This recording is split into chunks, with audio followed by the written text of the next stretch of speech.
Hi, listeners. What we're going to be talking about today is smart ways to cut marketing costs and still grow your business. So that sounds really weird coming from someone in my place, right? That's a marketing coach and a copywriter. But I think this is a topic that is on the minds of a lot of different business owners. And that's because of this economic climate that we're in, the tariff situation. We're expecting costs to go up. So there's a lot of uncertainty. Nothing has happened for sure, but there's a lot of uncertainty. So that means costs could go up for everything. People in the market are hesitant about spending more, or it could be that the plan works and we end up spending more domestically, but it's just a big question mark. So this situation, this climate is creating this environment where business owners are rethinking their budgets. And marketing obviously is a big part of the budget, and it may be that you're thinking, should I cut back on my marketing? Maybe you should. But the deal is, if you just cut it straight across the board, you cut your costs without really being a strategic thinker, then that can really backfire on you and you can start losing leads and you stunt the growth of your business. So what the goal of this episode is to give you some practical, strategic ways that you can cut your marketing spend wisely without sabotaging the current health of your business or even its future growth. That's what we're going to talk about today. Welcome to the Higher Purpose Marketing Strategy Podcast. If you're frustrated by marketing and want to stand out from your competition, this is the show for you. Every week, we're discussing how to build a plan that attracts your best customers and aligns with your values. I'm your host, Ashley Conway, follower of Jesus, CEO of Be Weird Marketing, marketing coach, and copywriter. I promise to defeat the ick, yuck, and struggle bus feelings you may have about marketing with a few good stories and proven advice. So let's have fun and get to work.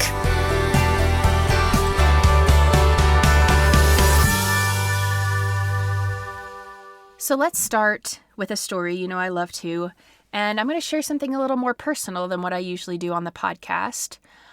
In 2017, I guess it was, I was diagnosed with thyroid cancer while I was pregnant with my youngest child. So after she was born, I had a surgery to remove my thyroid. I had a radioactive iodine treatment to kind of kill off any remaining cells. That meant I had no thyroid, so they just replace your thyroid function with medication. But that's not as straightforward as it sounds. There's a lot of things to dial in because if you're like me and knew nothing about the thyroid, it controls a lot of hormones. It controls your energy levels. There's so many things wrapped up in this tiny thing that you barely pay attention to.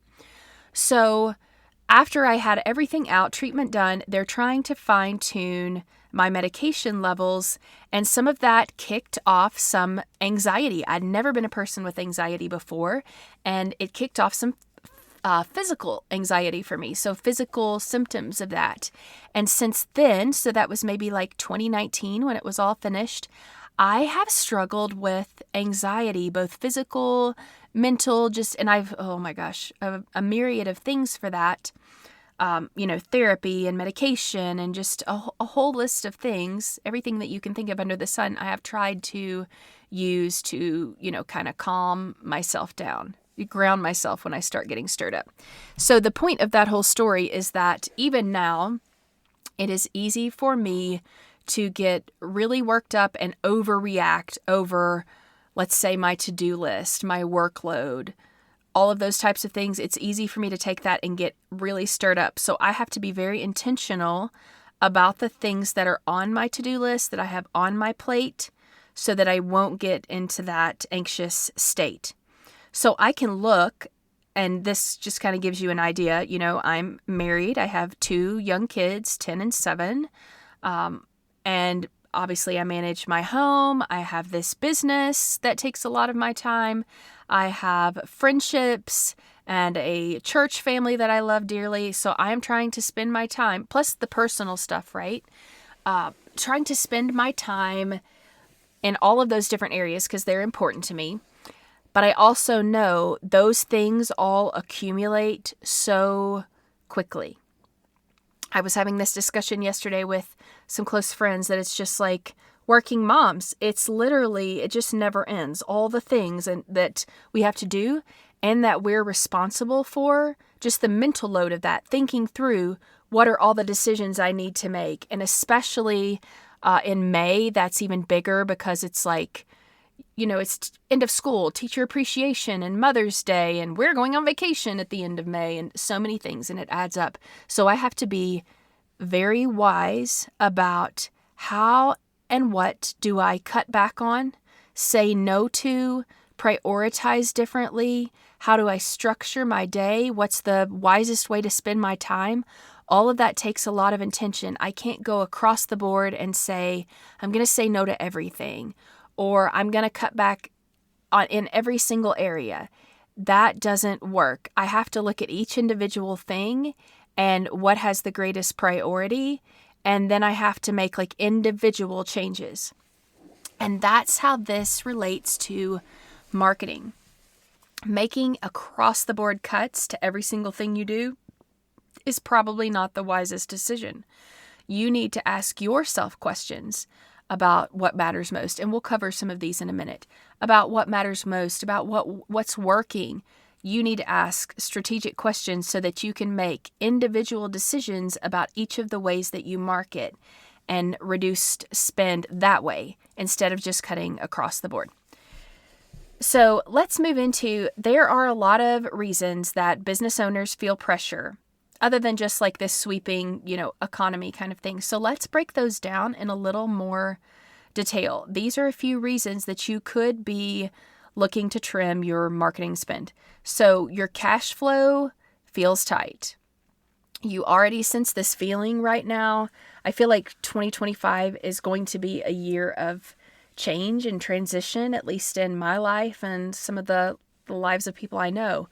So if you feel that, you're trying to look ahead and say, how can I make my dollars stretch? If I see that there's some fluctuation in cash flow, like you just sense that this is something you need to watch more carefully than maybe other years. So you're trying to make your dollars stretch. It could be that leads have slowed down. Let's say against prior year, you're not either getting the same amount of leads coming in or maybe not the quality. So you're just not seeing the same response from your usual marketing plan. It could be that your clients are pausing or canceling their services. And this may be kind of proactive on their part, that they are feeling this hesitancy and this fear about what's going to happen. So they start reviewing their expenses and seeing what they can cut. You may be experiencing that. Economic headlines are kind of fueling fear is another one. So there's so much conversation around this. Things are changing on almost a daily basis, it feels like. And it's this combination of we're coming off COVID, where costs were going high because of that. There was, higher inflation, interest rates. Then we throw tariffs into the situation.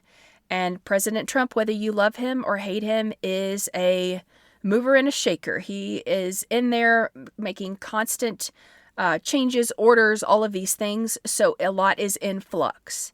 So it's like the combination of all of those things, I think, have created this more responsive sense of fear. Maybe before we could handle it a little bit better, but coming off of all of these years of these hard things really creates a faster sense of fear in the market.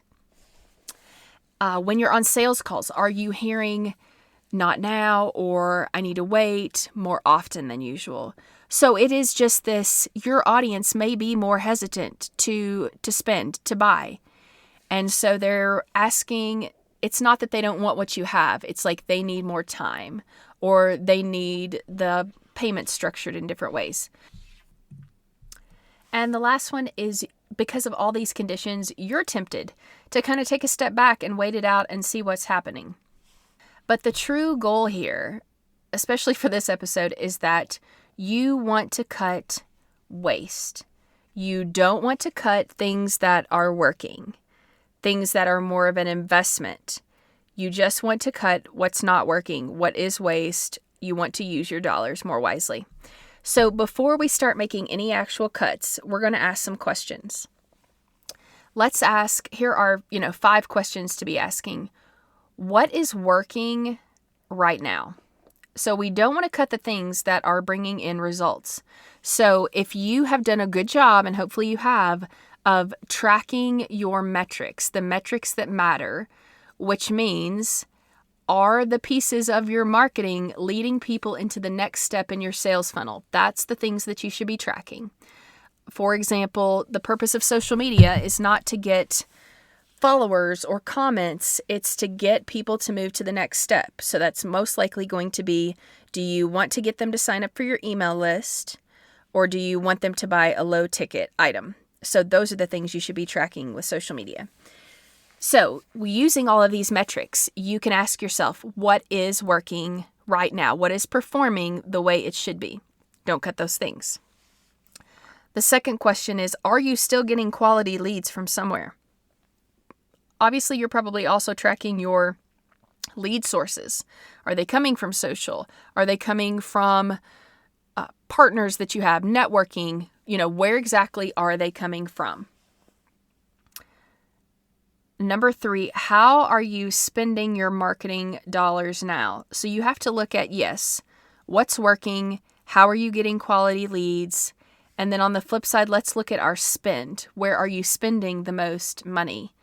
And what's the return? Because you can take those 2 figures. You can take the number of leads you're getting from each source, and you can take what you're spending on each thing, and then you can come up with a cost per lead value. And that really helps you decide, the high cost per lead things, those are things that you may want to consider reducing or cutting.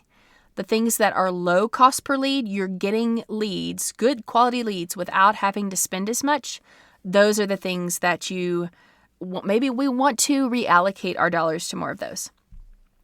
The next question is, are you investing in things that can directly tie to leads?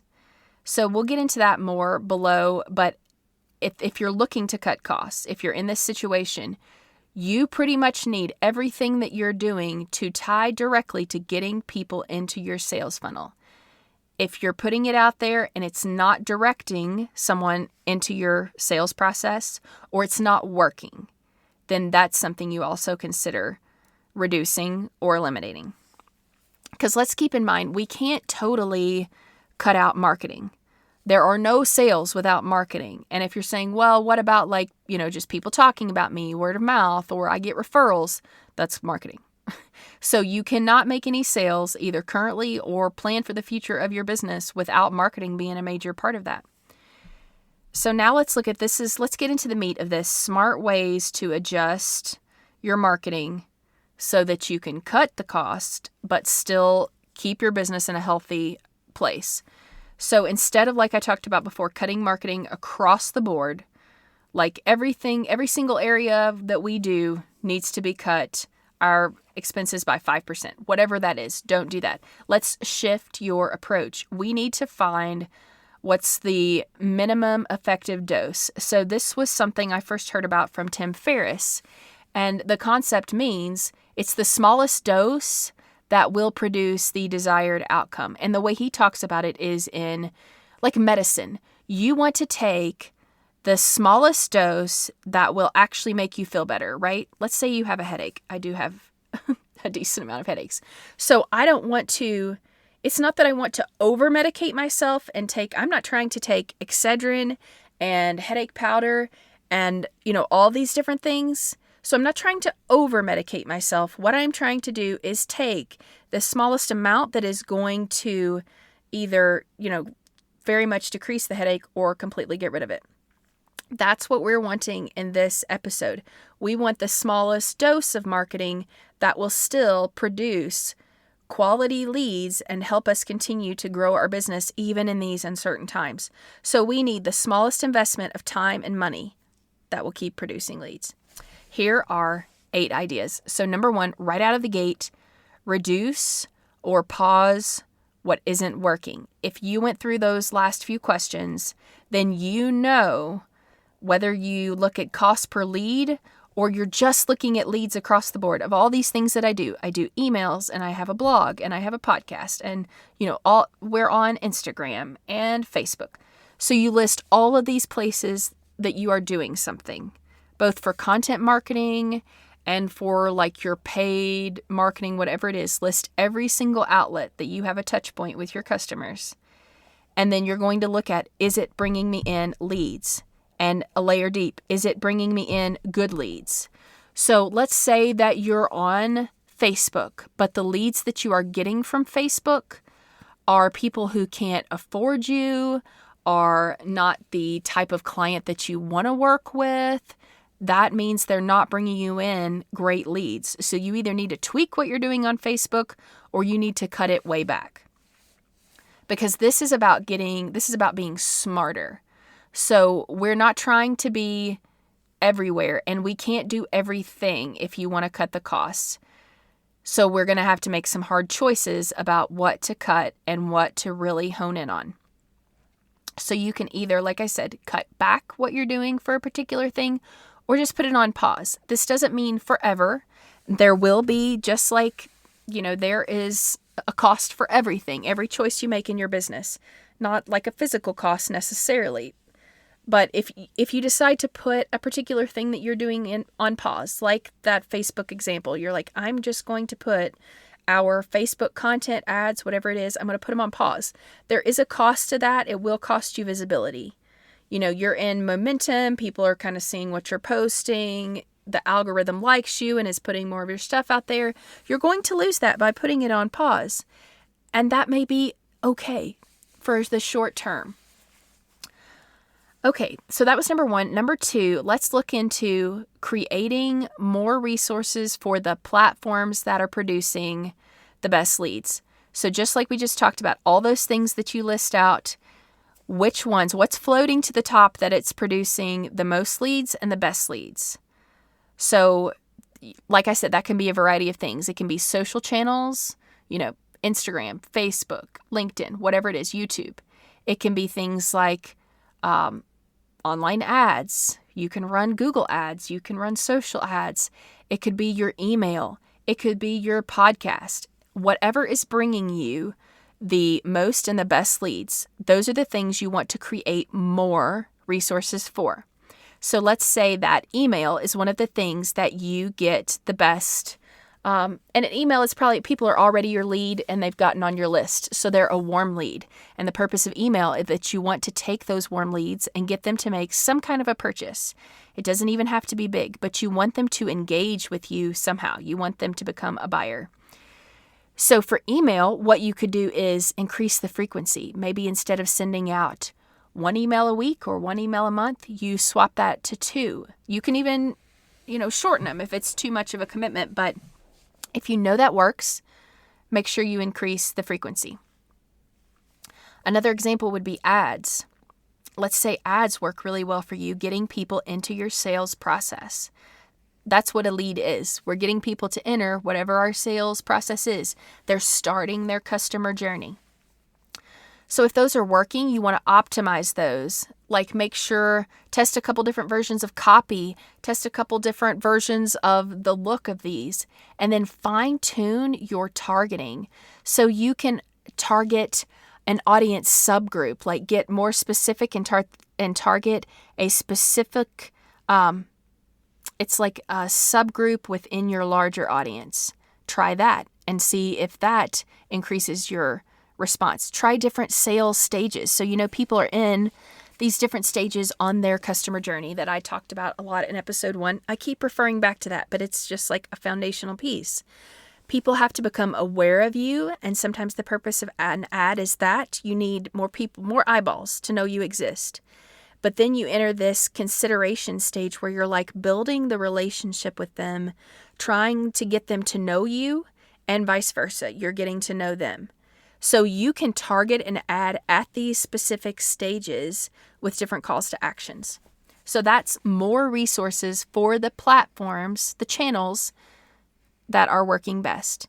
Number 3, you create more resources in the type that is best performing. So let me give you a couple of examples. Let's say social media is working really well for you. So let's look at the types of content that you can create for social. I'm going to use Instagram just because it's a pretty popular platform. So you can do a video post versus a static post. You can do something with, it's called UGC, user-generated content. So you're going to have like a customer film something for you that you would use.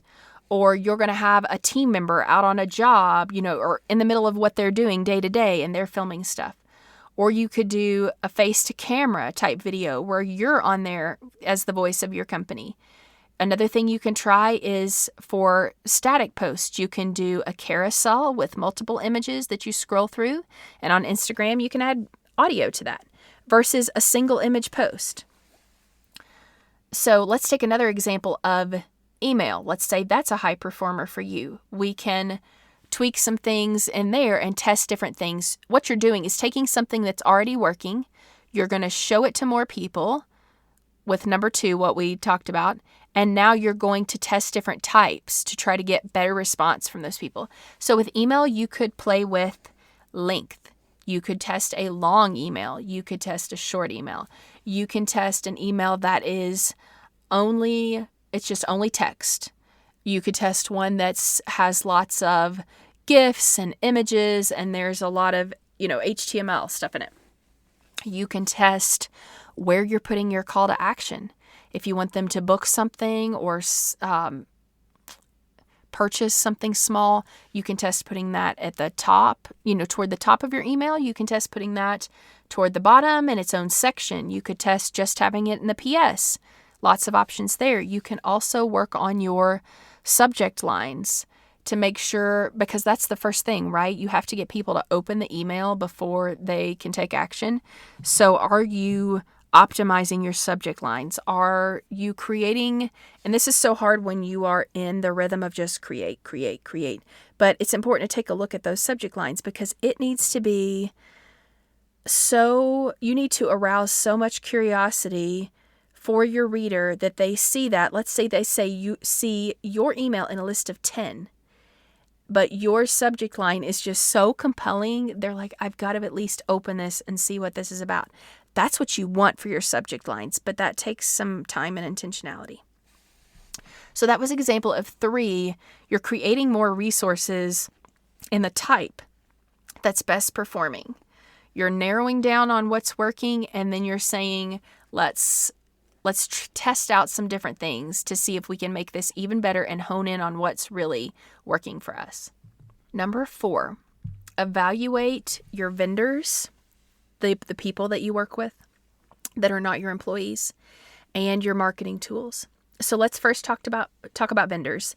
Like I said, this can be agencies you work with. This can be freelancers, contractors, anyone like that. So the first question is to ask yourself, are you leveraging their expertise? Could you work with them more effectively? So let me hop back just a minute. Are you leveraging their expertise? I'll give you an example. I have a couple of clients that I write SEO blog posts for.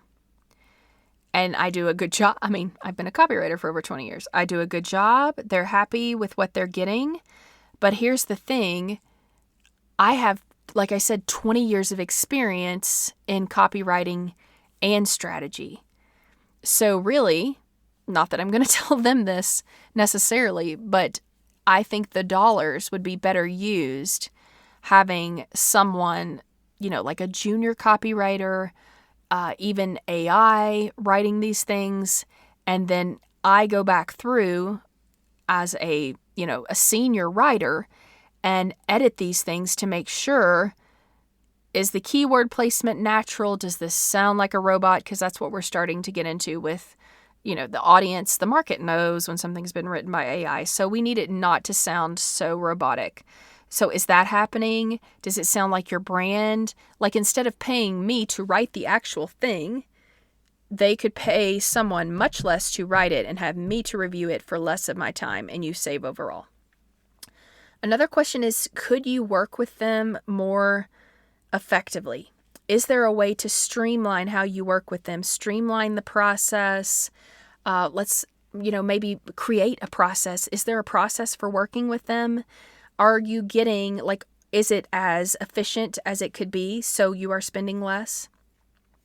Another idea is to hire specialized help for specific projects versus some kind of costly retainer. If you're paying an agency a monthly fee, that's going to be much higher than if you hire individual, I'm going to hire an individual graphic designer. I'm going to hire an individual web developer. I'm going to hire an individual copywriter than if you're going with an agency who has all those people and you're paying this pretty costly monthly retainer.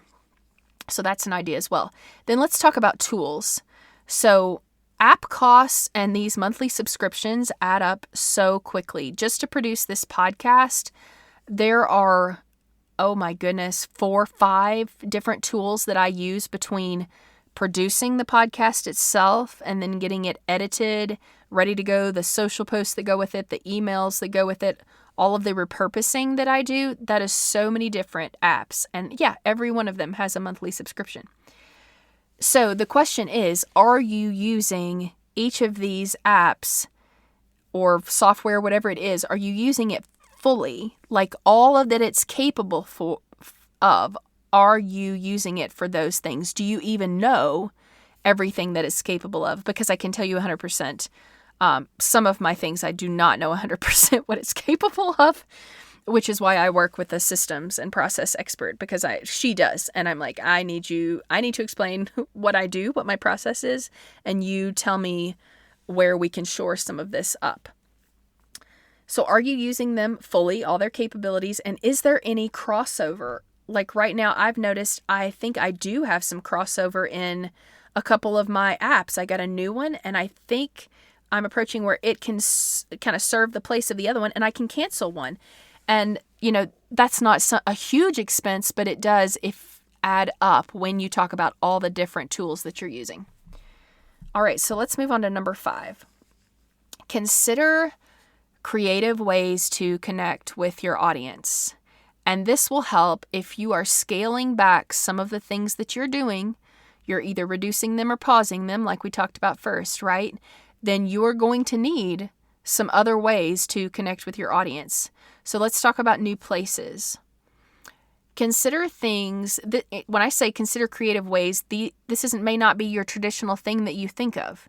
So a new place to connect with your audience may be something like a local event. If you have a brick and mortar location, it may be speaking opportunities. If you're an online business owner, it may be that you're partnering with a contact that you have and speaking to their network. It may be that you're part of some kind of online summit and you're speaking in order to just get your brand awareness to increase. You're getting your face in front of new faces.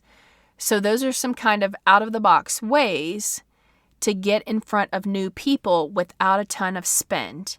And in some cases, local events, maybe not so much, but if you're doing speaking opportunities online, there may even be an income. You may be able to charge a fee for that in some cases. The other thing to think about is better targeting.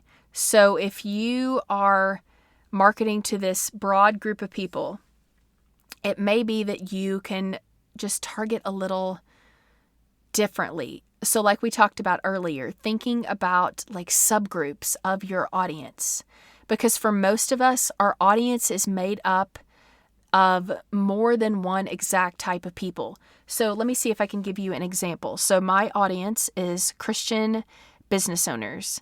That could be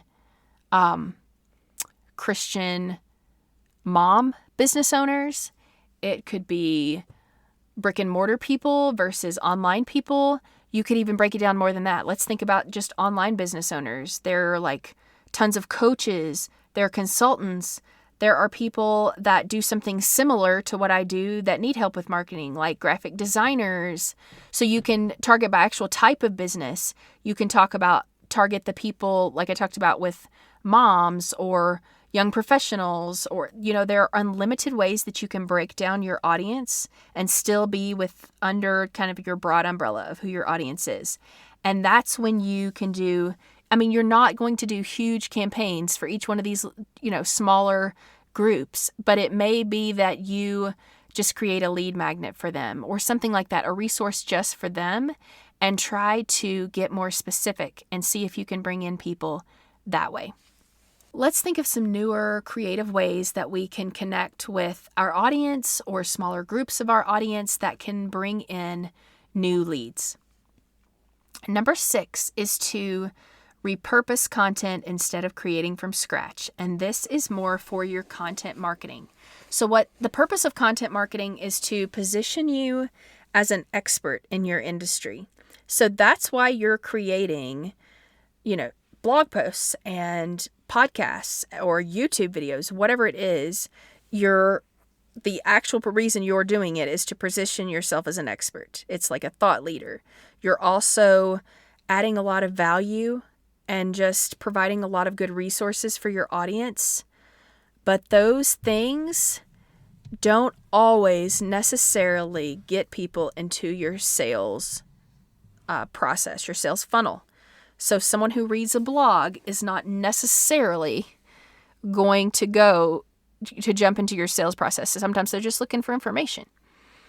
So instead of spending, and because content creation eats up a ton of time, instead of creating things from scratch, so I'm going to create new content for my podcast. I'm going to create new content for my blog. I'm going to create completely different social media posts. I'm going to email my audience about something else.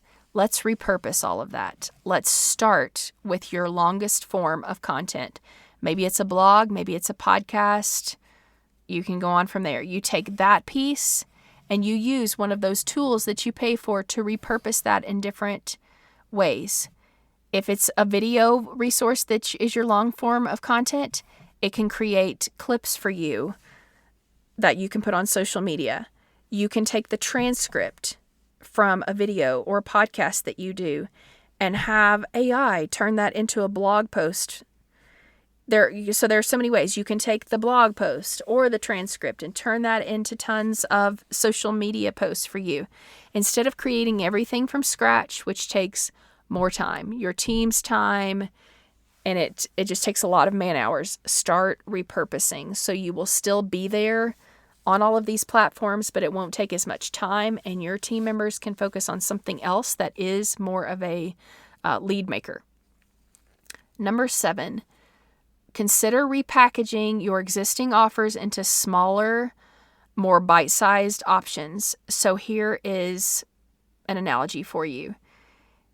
Let's say your highest ticket service is more like a 7-course meal. It has everything. It has everything anyone could ever want. And the price tag matches that, as it should. But if you're in an uncertain economic time, people may not be willing to invest in a high-ticket offer as quickly. They may have some hesitancy.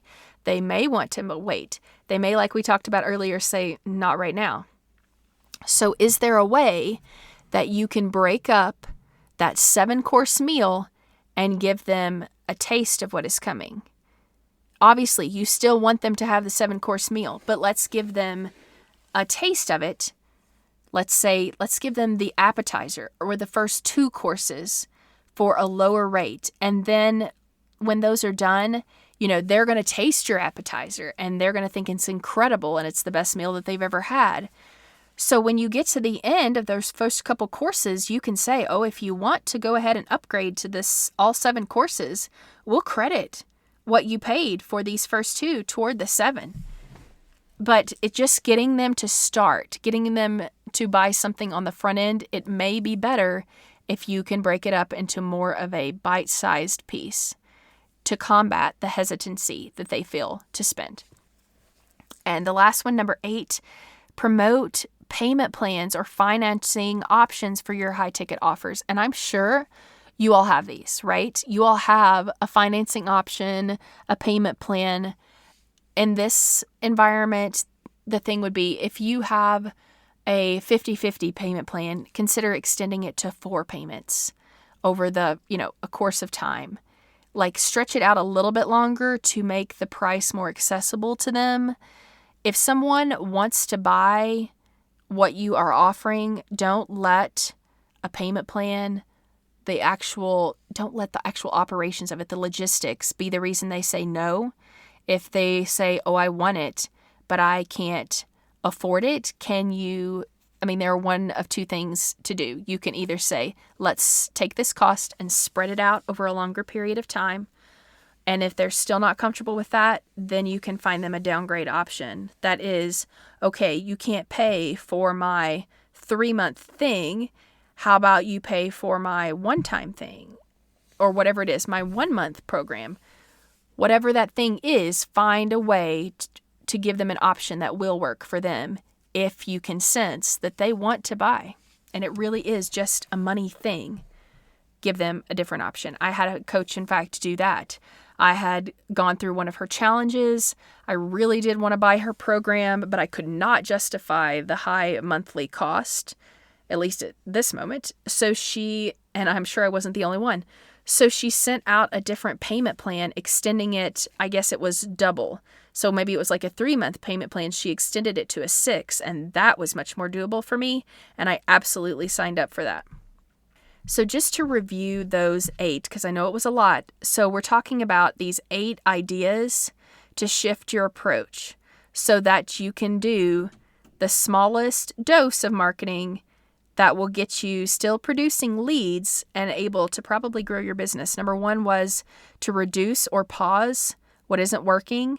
Number 2 was to create more resources for the platforms or the channels that are producing the best leads. Number 3 was to create more resources in the type that is best performing. So if you're doing video somewhere and that's working really well for you, what kind of videos, different kinds of videos can we create? Number 4 was to evaluate your vendors and your marketing tools. Number 5 was to consider new creative ways to connect with your audience by working on those subgroups. Number 6 is to repurpose your content marketing instead of creating things from scratch. And I didn't mention this, but if you're really in a bind and need to cut back on content marketing, go back and take things that you have done a year ago, 2 years ago, and bring them back. People will have forgotten. You can take something that you have created in the past, no matter what it is, a podcast episode, a social post, any of that, just slightly tweak it and put it out again. It's still good information. Number 7, repackage existing offers into smaller, more bite-sized options. And number 8 is to promote extended payment plans or financing for your high-ticket offers. So that was, how to shift your approach, how to adjust your marketing spend. Let's talk about what not to cut really quick. Do not cut. Number 1 is your messaging. You have to, especially if you're scaling back on the amount or the places that you're marketing, you need every single thing that you put out there to hit home, to resonate, to connect deeply with your audience, the people who are seeing it. So you have to make sure that your messaging is, it's on point. It really is connecting. Don't just guess about the messaging direction. Don't let AI determine your messaging direction. At least you need a good messaging strategy, and you can let AI, operate off that, but you need a good strategy to make sure you're really connecting with your audience. Number 2, don't cut your highest converting platform, channel, whatever you want to call it. Don't disappear where your best leads are hanging out and responding to you. And number 3, your community building efforts, because it's really in times like these, uncertain times economically or, for other reasons, when you're operating in any uncertainty, relationships are crucial. Networking is crucial. If you invested in nothing else, definitely invest in, and it's mainly your time in a lot of cases, invest in networking when you're uncertain. So if you aren't sure, a lot of this that we have talked about is based on being certain of what your data is telling you, making data-driven decisions. If you're not sure about what's working, if you don't have the data to know where are my best leads, are they good leads, or you don't know where you might need to make changes, like the options are not clear, things are performing kind of at the same level and you don't know. The best thing you can do is to grab one of my Power Hour coaching spots in May. So in 60 minutes time, these are small enough problems that we can work through and go and talk about what is working, and shoot, right there on the call, we can pull up your different things. We can get into your email client, your platform. We can get into your social and look at what's working and what's not and figure out where can you cut and what to do next. Because, you know, a 1 Power Hour coaching session with me is $500. But if you walk away from that and you know exactly how to cut thousands out of your marketing budget without it hurting your business, then that's a wise investment to me. So I trust that this was very helpful to you. I'm going to go ahead and tease the next episode because I'm super excited about it. In the next episode, we're going to be talking about Fourth Wing, which if you are a reader, there's no way you don't know about this trilogy. This Fourth Wing, it's a young adult fantasy trilogy, dragons and such. I know, I can't even believe I read it. But it's super popular. We're going to talk about that and what reading it, I was reading it, the whole trilogy series, and there's just something that came to me that I'm like, this is a game changer for mental health. And that's what we're going to talk about next week because, mental health, having the right business mindset is key for a business owner. So we're going to kind of talk about a creative way to look at that. And I hope you will tune in next week. It's been such a pleasure. Have a great week. Thanks for listening to today's show. For all things podcast, including transcripts, extra resources, and a place to submit questions for the show, visit higherpurposemarketingstrategy.com. I'd also love for you to do me 2 quick favors. 1, leave a review on Apple Podcasts, and 2, share this episode with your colleagues. And that's a wrap. Meet you back here next week.